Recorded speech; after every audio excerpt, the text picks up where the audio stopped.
Ir tiesiog mes būtent laužiam tos ledus, nes buvo akivaizdu, kad mes neišeisim į eterį su tokiais tekstais apie gėlytės, apie kaimo šventės, gegužinės ir taip toliau.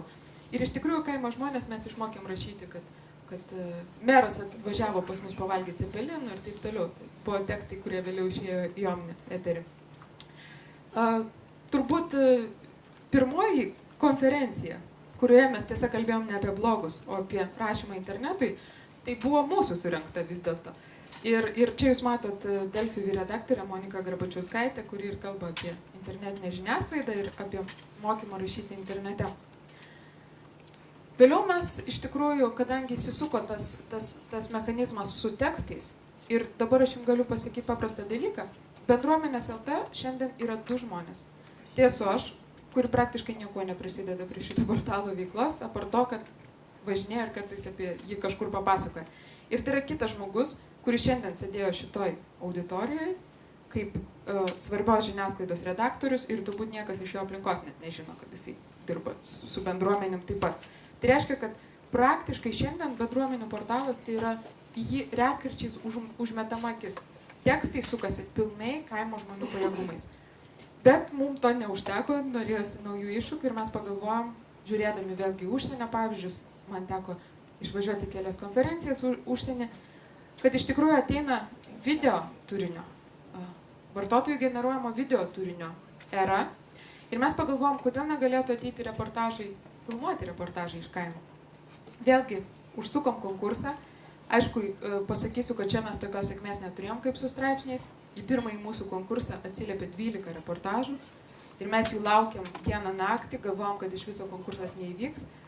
Bet jis įvyko. Ir mes, kadangi buvo labai daug žmonių besidominčių šito konkursu, mes pajutom, kad galbūt žmonės neturi techninių gebėjimų filmuoti, galbūt žmonėms trūksta įrangos. Ir mes vietoj to, kad tik tai apdovanotume nugalėtoją, mes padarėm didelį seminarą ir sukvietėm visus, kurie parašė nors vieną elektroninį laišką ar skambino mums klausdami apie šitą konkursą. Pasikvietėm Henriką Vaitiekūną, kuris pakomentavo, padėjo mums išrinkti nugalėtoją, pakomentavo nugalėtojo atsiųstą filmuką. Beje, jeigu turėsit minutę laiko, būtinai pasižiūrėkit, Bendruomenės LT video reportažų skyrelyje yra ir labai įdomus yra. Nugalėtojo filmukas yra apie 7 dienas, kai buvo sukurtas pasaulis. Tai yra kaimo žmonės pasakojo, kaip buvo sukurtas pasaulis. Tai labai įdomus filmukas.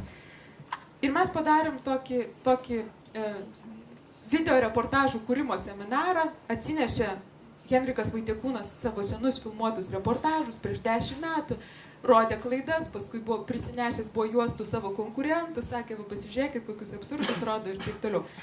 Ir šiandien galiu pasakyti, kad čia viskas vyko maždaug prieš metus.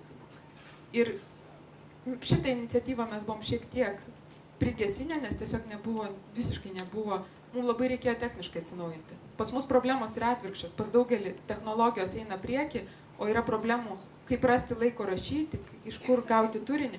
Pas mus turinio visą laiką yra, bet mes neturim niekada pinigų atnaujinti techninę platformą. Tai tik dabar tą ir darysim ir toliau suksim video reportažus. Mes taip pat darom kitą veiklą. Tai yra patys važiuojame į renginius, nes mūsų idėja yra tokia, kad vyksta daugybė renginių, bet jie vyksta Vilniuje ir jūs pamatykit kaimo žmogų. Žinau, kad į šitą konferenciją atvažiavo vienas kitas žmogus iš provincijos, bet yra vienetai.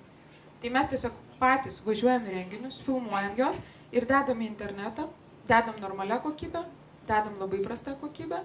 Nes iš pradžių mes dėdavom tik tai geros kokybės įrašus ir aš paskambinau į Eičiūnų kaimo bendruomenę ir sakau, ar pažiūrėjau tą pranešimą, o jie sako, taip, pažiūrėjom, 17 valandų siuntėm. Tai mes tada supratom, kad kažką darom ne taip ir pradėjom dėti ir tiesiog garso failus, kurie užimtų mažiau vietos. Ir mes taip pat pradėjom daryti mokomosius įrašus. Šiandien jie dar nepatalpinti internete, bet mes esam paruošę 4 paskaitėles apie tai, kaip kurti video reportažus ir kaip kurti video turinį.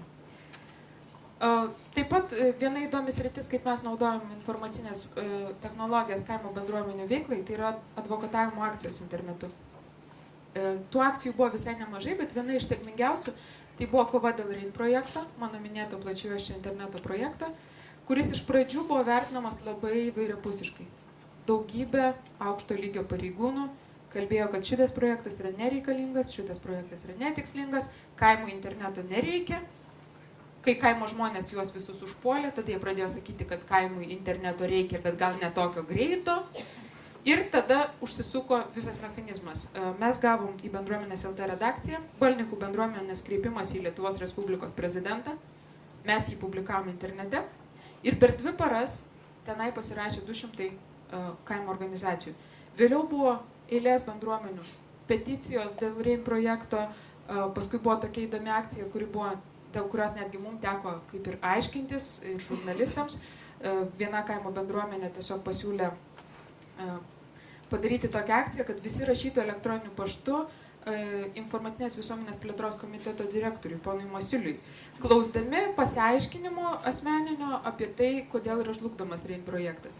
Na, tuo metu jie buvo neišsiaiškinę, kad valdininkai neprivalo atrašyti 100% į elektroninius laiškus, nes idėja buvo, kad jis turėtų visiems jiems atrašinėti. Nu, bet iš tikrųjų buvo užkurtas tam tikras širšalas, kuris išvirto į tokį dalyką, kad 2005 m. balandžio 11 d. premjeras nurodė ministerijoms per savaitę susitarti dėl REIN projektų ir duoti aišku atsakymą dėl jo vykdymo. Susitarimas buvo prieitas, projektui buvo skirtas finansavimas ir 2006 m. sausio 26 d. REIN projektas įtrauktas į FSIS aukso knygą kaip pavyzdinis pasaulinio lygio projektas. Ir šiandien aš matau tuos pačius žmonės, kuriuos atsimenu, duodant tokius įdomaus turinio interviu, aš šiandien juos matau, kalbant apie tai, kad tai yra vienas stipriausių ir vienas reikšmingiausių Lietuvai projektų ir taip toliau.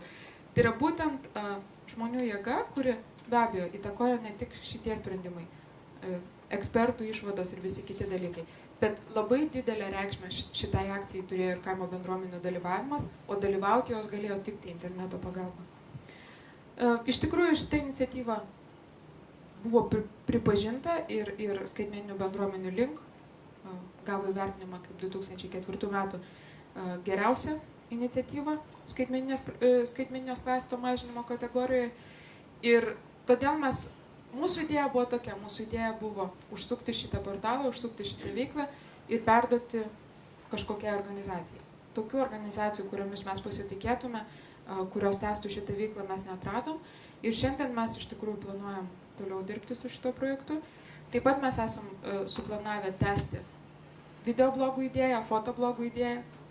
Taip pat mes esam nužiūrėję vieną akim labai populiarius dabar renginių kalendorius ir mes planuojam padaryti kaimo renginių kalendorių, kur kaimo bendruomenės dėtų informaciją apie renginius būtent kaimo vietovėse. Nes šiandien, jeigu mes ar Bilietai LT, ar EB.LT įvestume vietovę ne Vilniuje, ne Kaune, ne Klaipėdoje, ten atsiranda 1-2 renginiai per keletą mėnesių. Tai tokie mūsų planai, tokia mūsų patirtis ir kaip aš ją savo galvoje sieju su ta žiniatinklio naujojo raida. Tai visų pirma, ką gero duoda tas žiniatinklis 2.0 arba kaip mes jį be pavadintume, tai mano akimis visų pirma seni dalykai įgyja naujų savybių. Na, buvogi ta žiniasklaida internete, bet šiandien jinai yra įdomesnė, jinai yra interaktyvesnė, jinai yra, mes į ją galime įsikišti. Atsiranda visiškai nauji dalykai. Na, tokių dalykų kaip mashupai ir jungimas įvairių interneto servisų, na, tai yra vis dėlto naujovė. Ir aš manau, vienas iš pagrindinių dalykų tai yra tai, kad keičiasi žmonių bendravimo ir saviraiškos būdai.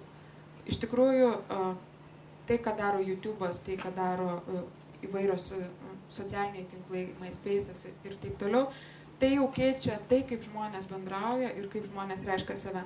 Bet kuriuo atveju aš manau, kad informacinės technologijos, jos yra prasmingos ir įgauna prasmę tik tai tada, kada jos yra pritaikomos konkrečioje veikloje ir duoda tam tikrą socialinę ir tam tikrą ekonominę naudą.